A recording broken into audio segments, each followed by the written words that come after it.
Would you agree that Bryan Cranston played out the role of one of the most legendary characters in TV history? Would you also believe that this man literally went from being that goofy, tighty-whitey wearing sitcom dad in Malcolm in the Middle to Walter frickin' White? Yeah, that's the coldest, most dangerous anti-hero television has ever seen.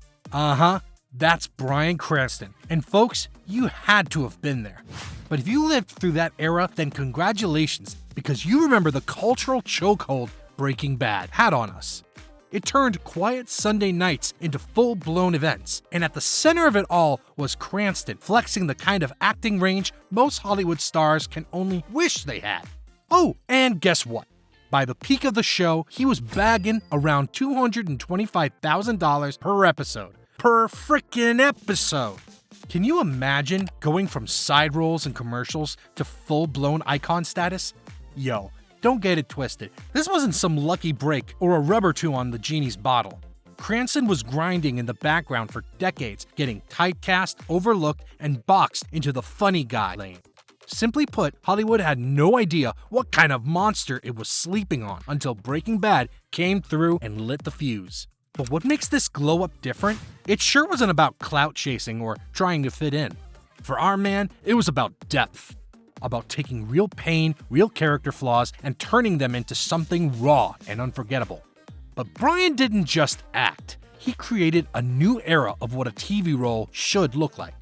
So folks, if you don't already know, this is the story of how a sitcom dad turned into a TV kingpin and left a $225,000 an episode legacy behind him. Let's get right in. Before he was Walter White, and way before he was the kingpin of blue meth, Bryan Cranston was just a kid from California with a lot of heart, a weird mix of influences, and absolutely no clue he'd one day become one of the most respected actors in TV history. Born in 1956 in Hollywood, Bryan's upbringing wasn't exactly smooth sailing. And yet, he just found ways to channel that chaos into fuel, despite all the mess and unpredictability. But was acting really the plan? Well, not really, because growing young Cranston wanted to be a cop. He studied police science in college with full-on dreams of joining the LAPD. But like many wild origin stories, fate threw him a curveball, which came in the form of a drama class. And all of a sudden, boom! That one elective class flipped the switch for Cranston, who suddenly realized he could express everything he'd bottled up for years through acting. But still, the road to success wasn't paved with Emmy Awards or million-dollar paychecks. This man had to go through the real grind first. After college, he toured the country doing odd theater jobs, voiceover gigs, commercials, soap operas, you name it. There was a time he was doing a Japanese hemorrhoid cream ad just to keep the lights on. And honestly, that hustle built the foundation for the versatility we now know him for. He didn't care if it was comedy, drama, or a background extra. The man showed up and gave it his all. Through the 80s and early 90s, Cranston slowly started stacking up TV roles. He was never the lead, and he sure as hell wasn't the guy with the punchlines or the tears. He was just that guy, the familiar face in the background. The actor who always crushed his scenes, but barely got the credit. But little did he know that this grind period was low-key the crucible meant to sharpen his triumph. Want to know what the wildest part is? See, even when he was getting overlooked, people behind the scenes started noticing, and casting agents started seeing something different in him. But not until X-Files did someone decide to take a chance, and that someone was Chris Carter. In one standout episode titled Drive, Bryan played a racist, terminally ill man who kidnaps Mulder. The role required someone who could make you hate them, but also make you feel for them. Sound familiar? Sure does. But let's not get ahead of ourselves, alright? See, it's also worth knowing that Cranston didn't just hustle for roles. He honed other parts of the craft to deepen his storytelling instincts. This was a guy who wanted to understand the full machine, not just his part in it. That curiosity made him not just a better actor, but a smart one who could dissect a script and elevate it in one delivery. So yeah, long before the chemistry goggles and bald head, Cranston was quietly building the range that would one day shock the world. He didn't ride nepotism, and he didn't pop from one viral role either. His was decades of groundwork and being the reliable actor who showed up no matter how small the gig and gave Hollywood no choice but to eventually pay attention. And by the time Malcolm in the Middle came calling, Cranston wasn't just ready, he was long overdue for a breakout. Before the meth labs, desert standoffs, and iconic bald head, Bryan Cranston was known to millions as the lovable, clueless, chaotic dad from Malcolm in the Middle. And trust me, Hal wasn't just any sitcom dad. He was a wild one. The type to roller skate in his underwear, panic over the tiniest family mess, and suddenly launch into insane schemes with the kids. Beyond the laughs, that's the kind of role that makes one unforgettable. When Cranston landed the role of Hal in 1999, he brought a different energy from the onset. Unlike your average family sitcom, Malcolm in the Middle was fast-paced and packed with absurd humor. And Hal was the unpredictable heartbeat of it all. Cranston took what could have been a one-dimensional TV dad and transformed it into comedy gold. He brought method-level seriousness to absolute chaos, and people noticed. But this wasn't just about laughs. Hal had heart. He was goofy but deeply lovable. He adored his wife, doted on his boys even when they were disasters, and added a rare layer of vulnerability. You'd laugh at him one second, then feel genuinely moved the next. That kind of emotional tightrope walk? It's not easy, but Cranston pulled it off effortlessly. Behind the scenes, Bryan was clocking in every day like a true professional that he is.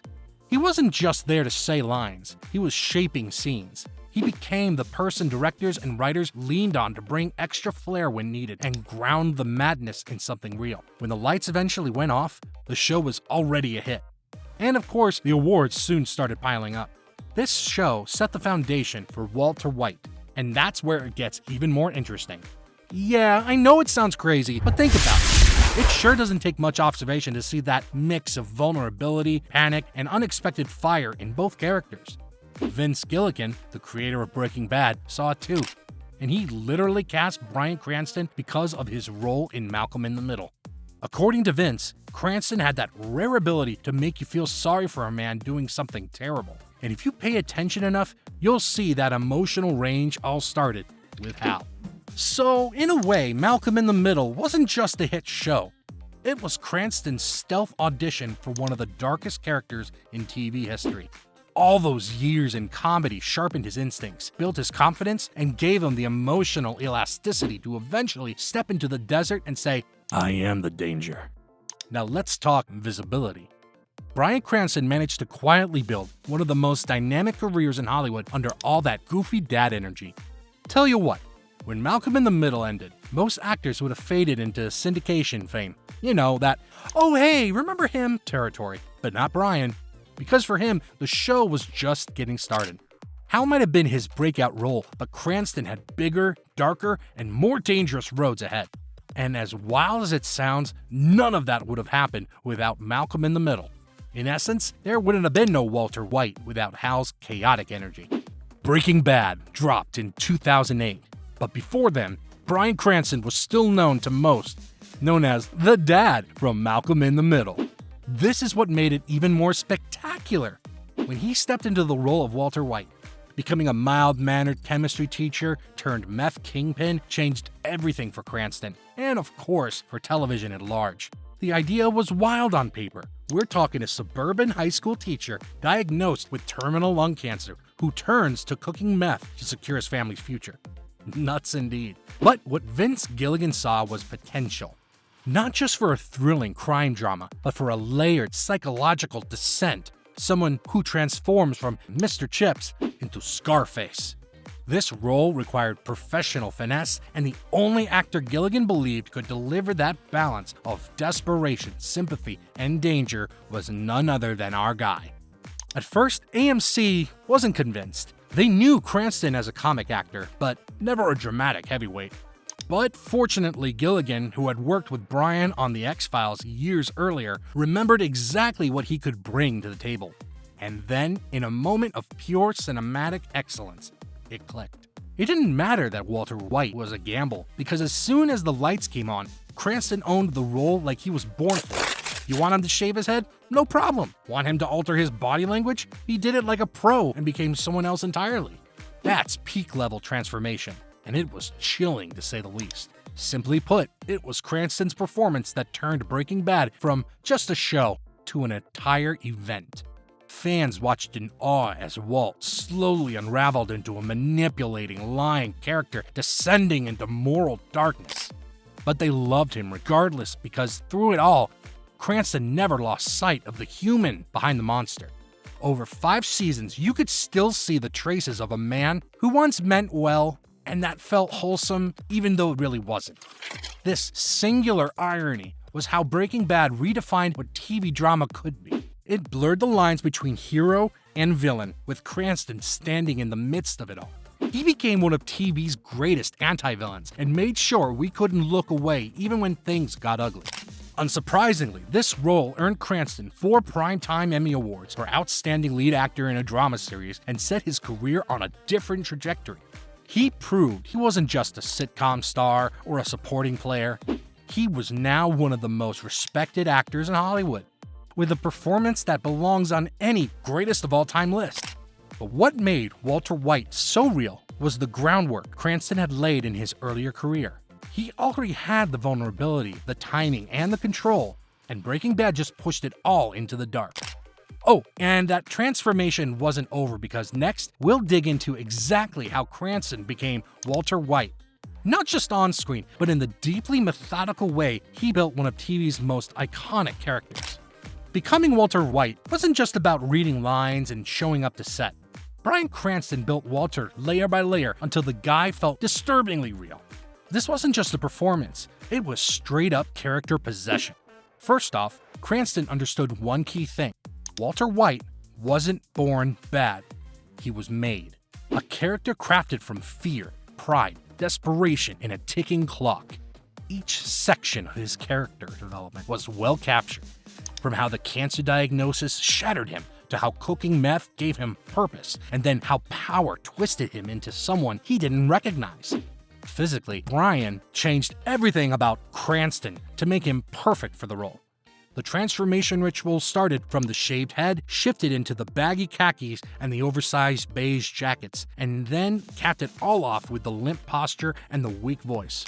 You may not know this, but all of that was designed to scream nobody. But it didn't end there. Nah, the transformation continued. And as Walt evolved, so did the wardrobe. Even his voice and posture became more confident. This is the story of how a guy who once stuttered in the principal's office suddenly started breaking orders in the desert. There's no way you could not have felt that shift. But hey, what really made this performance legendary was how Bryan never let you fully hate Walt.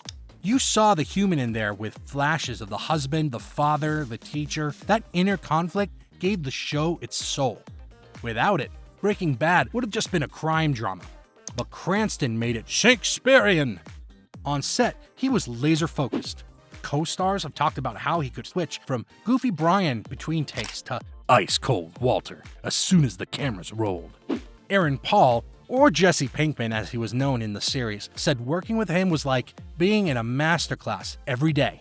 The man had zero ego, didn't cut corners, and just straight up focused on his craft. And you know what? Cranston didn't play Walter White. He built him from the ground up. So when people call Walter White one of the greatest characters in TV history, you already know it's not just about the writing, but also about what Bryan Cranston poured into it. He didn't just act, he transformed, and in doing so, he changed television forever. But what really sold it was Cranston's attention and borderline obsession to detail. He broke down scripts like a scientist, sparking momentary questions like, why is Walt reacting this way? What's he hiding at this moment? How does guilt sit on his face without saying a word? He even designed Walter's wedding ring to sit on a necklace under his shirt when the character removed it. These are the small touches no one really noticed on screen, but it helped Bryan stay locked into Walt's duality. Then came the iconic Heisenberg persona, that "say my name" scene, pure controlled menace. Now, say my name. And somehow he made you root for this man even as he became a monster. Word has it that Cranston even worked with real chemistry consultants to make sure Walt's actions in the lab looked legit. He didn't just pretend to be a meth cook. He studied it and came out as your ideal, not so ideal yet perfect neighborhood meth kingpin. Now that's commitment at its peak. Now let's talk money. Because while Bryan Cranston earned critical acclaim playing Walter White, he also stacked serious checks too. And the glow up Even though it looked unreal, I can assure you it was, every single bit. Back in the day, Cranston was your classic working actor. You've probably seen his face pop up in a ton of random shows like Baywatch, Seinfeld, even a wild episode of X-Files. He wasn't hurting, but he definitely wasn't balling either. You could tell he was just making do of the side roles and daily paychecks while grinding to stay in the game. And he most certainly didn't know what Hollywood elite money felt like. Yet. Then, Malcolm in the Middle came along and gave him some stability. As Hal, the lovable, chaotic dad, he earned a steady paycheck, probably for the first time, and it was around $100,000 per episode by the later seasons. Respectable for sitcom TV, yes, but when Breaking Bad hit the scene, whole new level. For season 1, Cranston was still initially earning a modest figure, but as the show exploded and his performance started pulling in Emmys like clockwork, AMC had to pay up. By the final season, reports had him banking around $225,000 per episode. Now that's over $3 million for the last stretch of episodes alone. And let's be clear, he earned every damn cent. Cranston wasn't just starring, he eventually became an executive producer. That means he had skin in the game, creatively and financially. He helped shape the show's direction and had a voice in decisions and added that signature Cranston-level polish to everything. Also, being the face of one of the most iconic shows in modern television certainly helped open doors. Cranston cashed in on the Breaking Bad clout with smart and lucrative roles like Trumbo, voice acting gigs, stage work, and major studio films like Godzilla and The Infiltrator. The man diversified like a veteran stockbroker. And as expected, he murdered every damn role. He even co-founded his own mezcal brand, Dos Hombres, with Aaron Paul. And that was proof that he was thinking well beyond acting checks. Today, that brand's success has brought in millions and continues to grow, turning Cranston from TV legend into business mogul territory. But despite the cash flow, what's wild is how un-Hollywood Bryan Cranston has remained. Dude still wears regular tees, drives his own car, and focuses on doing good work rather than being rich. In the end, the money came because he obsessed over the craft, not the clout. In an industry where actors chase quick bags and fame flames out fast, Cranston's rise as a masterclass in playing the long game. He didn't blow up overnight. He earned it with every role in every script until the money had no option but to follow. So yeah, the $225,000 per episode might be insane, but when you look at the journey, every dollar suddenly makes sense. Bryan Cranston really did turn grit into gold and did it without ever selling out. When Bryan Cranston played Walter White, he did so while rewriting the rulebook for what a TV protagonist could be. Remember how your main character was usually either squeaky clean or clearly villainous? Well, all that changed after Cranston. He made you root for a guy who cooked meth, lied to his family, and left a trail of bodies behind him. And worse, you still felt bad when things started to fall apart for him. For that, the critical acclaim was loud and relentless. When it was time for the awards, Cranston took home 4 Primetime Emmys for Outstanding Lead Actor in a Drama Series, and in doing so, became one of the few to ever win it that many times for the same role. This guy practically had his own seat at the Emmys, and that's not even counting the Golden Globe, the SAG Awards, and the Peabody the show earned under his watch. But beyond the awards, what really sets Cranston apart is how he helped shift the narrative around what television could do. Breaking Bad proved that long-form TV could carry as much weight, artistry, and emotional punch as any Oscar-winning film, and it was all because of Walter White. Cranston also brought theater-level depth to TV. His range went from fragile and desperate in season 1 to full-blown kingpin in the later seasons, and that became a study for aspiring actors. And his iconic "I am the one who knocks" scene is unarguably now on every film school material. For him, every twitch, every pause, and every controlled explosion of emotion was all masterfully calculated. Beyond Walter White, Cranston proved he wasn't a one-role wonder. His performance in Trumbo earned him an Academy Award nomination, while he also crushed it on Broadway in Network, taking home a Tony Award. Oh, and let's not forget his directing chops when he directed multiple Breaking Bad episodes and stepped behind the camera for other projects too. They're all evidence that the man doesn't just act, he builds legacies. He quite literally broke the mold and proved that growth, reinvention, and pure passion can flip a career on its head. Bryan Cranston was the catalyst for the fall of Heisenberg and for a new era of television where complexity is king and actors are no longer boxed in by their past. Now, with a legacy firmly cemented and a resume packed with accolades, you'd think Bryan Cranston might ease off the gas, right? Brings us to the next big question. What's next for Bryan Cranston? Now that we've seen Bryan Cranston dominate TV, win awards, and earn his spot in the Mount Rushmore of modern actors, the question on everyone's mind is, what's next for the man who once knocked on doors for guest roles and ended up running the whole TV game? Well, for starters, let it be known that Cranston has not shown any signs of slowing down at all. In fact, there's a big chance that he returns to the stage, with the man himself coming out to clarify that the stage will always be a huge part of his creative identity. After Breaking Bad, Bryan didn't just coast on his legacy. Instead, he started building something bigger and working behind the scenes to help shape stories with depth and grit. For example, Cranston co-created and starred in the Showtime series Your Honor, where he played a conflicted judge thrown into moral chaos after his son's involvement in a hit-and-run. Again, his performance proved to be cold, calculated, and heartbreakingly human. But let's be honest, that one's not surprising anyone. To some extent, he's kept his hands full with his production company, Moonshot Entertainment. With his help, they are backing shows that aim to bring smart, edgy narratives to screen, and he's also using his clout to elevate new voices. Now let's talk rumors, because there's always buzz when a legend like Cranston is in play. Word on the street is that he's been circling a few prestige film projects and even teasing an eventual return to directing feature films. And yes, fans are still whispering about Breaking Bad spin-offs, with unexpected cameos and one last Heisenberg moment. Though he's played it coy, we all know that with Vince Gilligan in the room, anything's possible. Outside of acting, Cranston's also building a different kind of empire, which mostly features mezcal and community vibes. Remember the Dos Hombres mezcal brand that he launched alongside Aaron Paul in 2019? Well, it's slowly and consistently proving to be more than just a celebrity cash grab. The duo is hands-on, actively working with local producers and turning the brand into something authentic and long-term. Oh, and that's no big deal. It's just another sign that Cranston moves with purpose both in Hollywood and the highlands of Oaxaca.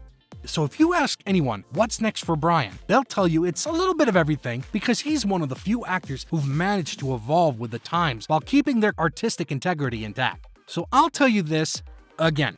In an era where actors fade fast, Bryan Cranston is still playing chess while others play checkers. He's already transformed from sitcom dad to a $225,000 per episode legend.